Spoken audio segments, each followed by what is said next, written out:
Praise the lord. హల్లెలూయా. చేతులెత్తి దేవుని స్తోత్రం చెప్తాం. హల్లెలూయా. ఉదయం మీ అందరికీ ప్రభు అయిన యేసుక్రీస్తు నామములో నా హృదయపూర్వక వందనాలు. ఆన్లైన్ సర్వీసెస్లో ఉంటున్నాము. దాంట్లోని నెల 1వ తారీఖు ఏప్రిల్ మాసంలోనికి వచ్చినాం. కాబట్టి ప్రతి నెల 1వ తారీఖు ప్రామిస్ మెసేజ్ వాగ్దాన సందేశం గురించి ఇక్కడ ప్రార్థన జరుగుతుంది. కాబట్టి ఈ నెల కూడా దేవుడు తన వాక్యాన్ని మనకి ఇచ్చి ఉన్నాడు. కాబట్టి పోయిన నెల వాక్యం ఒకసారి కనుగొంటున్న వాగ్దానం లేవికాండం 26వ అధ్యాయం 9వ వాక్యం. పోయిన నెల చదవండి, ఎవరైనా చదువు. లేవికాండము 26వ అధ్యాయము 9వ వాక్యం. ఏలయనగా నేను మిమ్మల్ని కటాక్షించి మీకు సంతానము ఇచ్చి మిమ్మల్ని విస్తరింపజేసి మీతో నేను చేసిన నిబంధనను నేను స్థాపించదను. హల్లెలూయా. కాబట్టి దేవుడు ఎంతైనా నమ్మదగిన వాడు. ఆయన ఏదన్నా మనకి వాగ్దానము చేసినట్టే వాగ్దానాన్ని నెరవేర్చేవాడై ఉన్నాడు. కాబట్టి వాగ్దానాలు పొందుకుంటున్న మనము ఆ వాగ్దానాన్ని పొందుకొని ఏదో దేవుడు నెలలకి నాకు ఈ వాగ్దానం ఇచ్చడం కాదు, కానీ మన స్పిరిచువల్ వాక్లో ఆధ్యాత్మికమైన ప్రయాణంలో పొందుకుంటున్న ప్రతి ఒక్క వాగ్దానాలు మనము స్వతంత్రించుకునే వారుగా మనం ఉండాలి అని అందరూ అంటారు. కానీ అటు రీతిగా ప్రార్థన చేసేవారుగా మనం ఉండాలి. ఆ వాగ్దానాన్ని ఎత్తిపట్టి ప్రార్థన చేసినప్పుడు ఆ వాగ్దానం మనం విశ్వసించినప్పుడు దేవుడు ఏ వాగ్దానం అయితే చేస్తాడో కటాక్షిస్తా అని చెప్పాడో ఆయన కటాక్షించి ఉన్నాడు. కనుకనే ఈ నూతన మాసంలో మనము అందరము ప్రవేశించి ఉన్నాం. ఆయన మనం విస్తరింపజేస్తా అంటున్నాడు. కాబట్టి విస్తరింపజేయడం అంటే ఈ భూమి మీద నింపడం కాదు, ఆధ్యాత్మికమైన జీవితంలో ప్రభులో మనము ఎదగడం. కాబట్టి ప్రభులో మనము ఎదిగే వారిగా ఉండాలి. బైబిల్ చదువు, ప్రార్థన చేస్తూ విశ్వాసం నుంచి అధిక విశ్వాసంలోనికి మనము నడిపింపబడుతూ ఉండాలి. ఆ విశ్వాసంలో సంపూర్ణతలోనికి చేరేంత వరకు మనము ఆయన వైపు చూస్తూ ఆయన మాట మీద నమ్మిక ఉంచుతూ మనము నడుచుకునే వారిగా మనము ఉండాలి అని దేవుడు కోరుతారు. ఈ నెలకి చేసిన వాగ్దానం ఏంటి అంటే యెషయా గ్రంథం 38వ అధ్యాయము 6వ వాక్యం. యెషయా గ్రంథము 38వ అధ్యాయము 6వ వాక్యం. ఇంకా 15 సంవత్సరాలు ఆయుష్ నేను నీకు ఇచ్చేదను, మరియు ఈ పట్టణమును నేను కాపాడుచు నిన్నును నీ పట్టణమును అష్షూరు రాజు చేతిలో పడకుండా నేను నిన్ను విడిపించదను. హల్లెలూయా. కాబట్టి దేవుడు తెలియజేస్తున్నాడు, I will deliver the and the city out of the hand of the king అష్షూరుడు and I will defend the city. కాబట్టి మనము దేవుని సన్నిధిలో, ఇది ఎవరు ప్రార్థన ఉందండి? హెజ్కియా చేసిన ప్రార్థన. హెజ్కియా ప్రార్థన చేసినప్పుడు దేవుడు దగ్గరికి దేవుడు ప్రవక్త అయిన యెషయా ద్వారా తెలియజేశాడు. ఏంటి అంటే నువ్వు వెళ్ళి హెజ్కియాతో మాట్లాడు. ఏమనంటే నీ ఇంటిని నువ్వు చెక్కబెట్టుకో, ఎందుకంటే నువ్వు మరణించబోతున్నావు అని. కానీ ఎప్పుడైతే ఆ మాట హెజ్కియా విన్నాడో వెంటనే ఆయన గోడ వైపు తిరిగి దేవుని దగ్గర యథార్థ హృదయంతో, దేవా నేను నీ ముందు ఎట్టి రీతిగా నేను జీవించానో నీకు తెలుసు కదా ప్రభు అని అన్నింటితోని గోడ వైపు తన ముఖం తిప్పుకొని ఆయన ప్రార్థన చేసినప్పుడు ఆ ప్రార్థనకి ప్రతిఫలము దేవుని యొద్ద నుంచి పొందుకున్నాడు. జవాబుని దేవుని దగ్గర నుంచి పొందుకున్నాడు. వెంటనే దేవుడు ఆయన యథార్థతను బట్టి దేవుడు అంట ఏమని చెప్పాడంటే ఇంకొక 15 years నేను నీ లైఫ్ ని ఎక్స్టెండ్ చేస్తున్నాను. కాబట్టి మన జీవితాల్లో కూడా మనం ఒకటే గుర్తించాలి. ఏంటి అంటే నిజమైన డెలివరెన్స్, విడుదల మన జీవితంలో మనకు కావాలి అంటే కనుక మనము దేవుని వైపు చూసేవారుగా ఉండాలి. దేవునితో సావాసం చేస్తూ దేవునితో మనం నడుచుకుంటున్న వారమై ఉంటున్నాం కనుక ఎట్టి యథార్థ ప్రవర్తన కలిగి మనము నడుచుకుంటున్నామో మనని మనం సరిచూసుకునే వారు ఉండాలి. హెజ్కియా ఎంత ధైర్యంతో గోడ వైపు తిరిగి దేవునితో ప్రార్థన చేయగలుగుతున్నాడంటే ఆయనలో ఉన్న యథార్థతను బట్టి.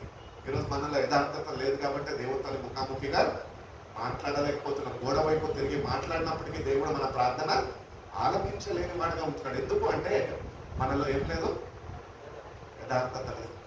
కాబట్టి యథార్థంగా దేవుడిని వెంబడించేవారుగా మనం ఉండాలి. ఆయన వాక్యంకు విధేయత చూపేవారుగా, ఆయన ప్రతి ఒక్క మాటని విశ్వసించేవారుగా మనం ఉన్నప్పుడు దేవుడు తప్పక తన కార్యాన్ని మన వ్యక్తిగత జీవితాల్లో కూడా ఆయన జరిపిస్తాడు. హెజ్కియాకి చేసిన దేవుడు మన జీవితాల్లో కార్యం చేస్తాడు. అంటే యథార్థతతోనే నువ్వు ఆయన చేరుకోగలితే ఆయన పాదాల దగ్గరికి నువ్వు రాగలితే, యథార్థ హృదయంతో నీ యథార్థ హృదయాన్ని నువ్వు ఏమంటారు ఒక అర్పణగా దేవుని సన్నిధిలో నువ్వు కుమ్మరించగలితే, నీ యథార్థతను బట్టి దేవుడు నీ ప్రార్థనలు కూడా ఆయన ఆలకిస్తాడు.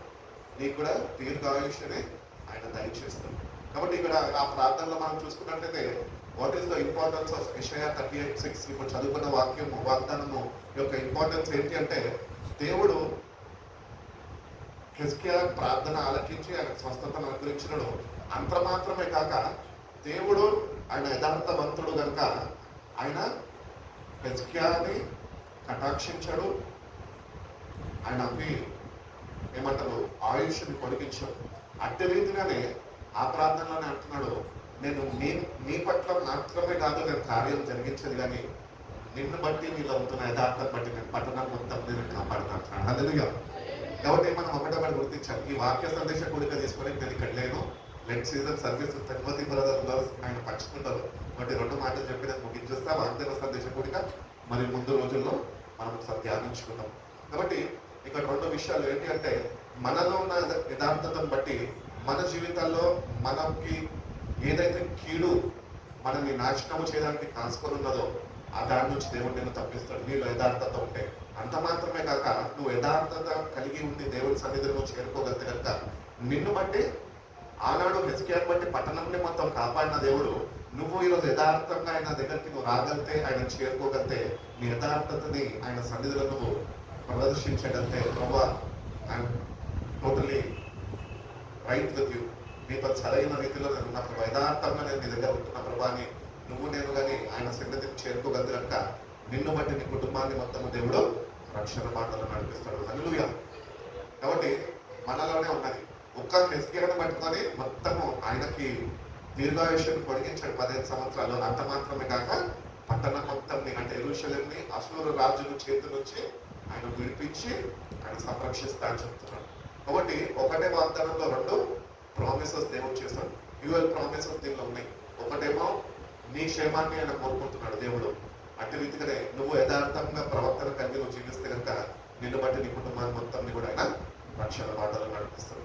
కాబట్టి దేవుడు ఇచ్చిన వాగ్దానాన్ని బట్టి దేవుని సన్నిధిలో మనము యథార్థ హృదయంతో ఆయనను చేరుకుందాము, యథార్థతని ప్రదర్శిస్తాము, కనపరుస్తాము. దేవుడిని యథార్థను బట్టి హిజ్కియా జీవితంలో చేసినట్టు మన జీవితంలో కూడా ఆయన కార్యాలు చేయడం కాక కళ్ళు మూసుకున్న ప్రార్థన చేసుకున్నాం. పరిశుద్ధుడా, ప్రేమ కలిగిన యేసయ్యా, గొప్ప తండ్రినైనా మమ్మల్ని ఎంతగానో ప్రేమించి మరొక నూతన మాసంలోనికి నైనా మమ్మల్ని అందరినీ మీరు నడిపించిన విధానం బట్టి మీకు స్తోత్రాలు ప్రభా. మాలో ఏ మంచి లేదు కానీ ప్రభా, మీరు మంచి వారుగా ఉంటూ ప్రభా మమ్మల్ని నైనా మీరు జ్ఞాపకం చేసుకొని మా కొరకునైనా మీరు ప్రాణం అర్పించి మమ్మల్ని సంరక్షించుకొని ప్రభా, నేటి వరకునైనా మమ్మల్ని సజీవ లెక్కలు వచ్చిన విధానం బట్టి మీకు స్తోత్రాలు ప్రభా. అవును ప్రభా, గత నెలల్లోనైనా చేసిన వాగ్దానాన్ని బట్టి మమ్మల్ని విస్తరింపజేస్తాను ప్రభా. ఆత్మీయతలోనైనా మేము ఎదుగుదలలోకినైనా మేము విస్తరించే కృపను మాకు దయచేయండి ప్రభా. మీరు మాకు తోడుగా ఉంటే మమ్మల్ని నడిపించారు. ఈ నెలలోనైనా వాగ్దానం చేసుకున్న విధానం బట్టి ప్రభా 15 సంవత్సరాలనైనా ప్రార్థన విని నైనా మీరు ఆయుష్యం పొడిగించిన విధానం బట్టి మీకు స్తోత్రాలు. అంత మాత్రమే కాక ఆయనలో ఉంటున్న యథార్థతను బట్టి ప్రభా ఆ దేశాన్ని మొత్తమునైనా మీరు సంరక్షిస్తా అని చెప్పి ఉన్నారు ప్రభా, మీరు కాపాడుతా అని చెప్పి ఉన్నారు ప్రభా. అశూరు రాజుల చేతుల్లో నుంచి నేను విడిపిస్తా అన్నారు ప్రభా. మా జీవితాల్లో కూడా ఎన్నో బంధకాల్లో మేము ఉంటున్నప్పటికీ ప్రభా మీరు మమ్మల్ని కటాక్షించి మమ్మల్ని కరుణించి ప్రభా నేటి వరకునైనా మీరు నడిపిస్తూ పోషిస్తూ వచ్చారు ప్రభా. రాబోయే రోజుల్లో కూడా ప్రభా నీకు సమీపంగా జీవిస్తూ ప్రభా మేమునైనా నీ ఎదుటనైనా యథార్థంగానైనా ముందుకు కొనసాగే కృపను మా ప్రతి ఒక్కరు దయచేయండి. ఇచ్చిన వాగ్దానాన్ని బట్టి మీకు వందనాలు ప్రభా. వాగ్దానం అందునైనా సంపూర్ణ విశ్వాసం బిడ్డలు కలిగి జీవించే కృప దయచేయండి. మీరు పొందుకునే కృపను ప్రతి ఒక్క బిడ్డకి దయచేసి బిడ్డలైన కుటుంబానికి ఆశీర్వాదకరంగా దీవెనకరంగా ముందుకు కొనసాగే కృపను బిడ్డలకి మీరు దయచేస్తున్నామని యేసయ్య పరిశుద్ధ నామములో ఈ ప్రార్థన వేడుకుంటున్నాం పరమ తండ్రి. ఆమేన్.